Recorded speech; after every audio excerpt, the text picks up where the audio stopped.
Hi friends, today బ్రేక్ఫాస్ట్కి నేనైతే poha ready చేసా. మీరేమి మార్నింగ్ బ్రేక్ఫాస్ట్ తిన్నారు అనేది కమెంట్ బిలో.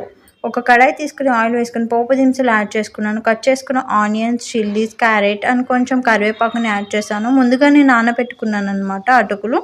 ఆ అటుకులు నానబెట్టుకునేవి 2 minutes వాటర్లో నానబెడితే సరిపోతుంది. పొడిపొరలాడుతూ ఇలా ఉంటుంది అనమాట. నేను కట్ చేసుకున్న టమాటాలు కూడా వేసుకొని వేగిన తర్వాత కొంచెం ఉప్పు తగినంత పసుపుని యాడ్. టమాటాలు కూడా బాగా మగ్గిపోవాలన్నమాట. తర్వాత మనము అటుకులు ఏవైతే ఉన్నాయో అవి మిక్స్ చేసుకోవడమే.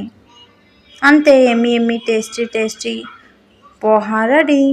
లాస్ట్లో ఒక లెమన్ అయితే నేను స్క్వీజ్ చేశాను. చాలా ఎమ్మీగా టేస్టీగా ఉంటుంది. ఈ సమ్మర్లో పర్ఫెక్ట్ బ్రేక్ఫాస్ట్ అండి. ట్రై చేయండి అండ్ ఇష్టమైన వాళ్ళు లైక్ చేయండి. హాయ్ ఫ్రెండ్స్, టుడే బ్రేక్ఫాస్ట్కి నేనైతే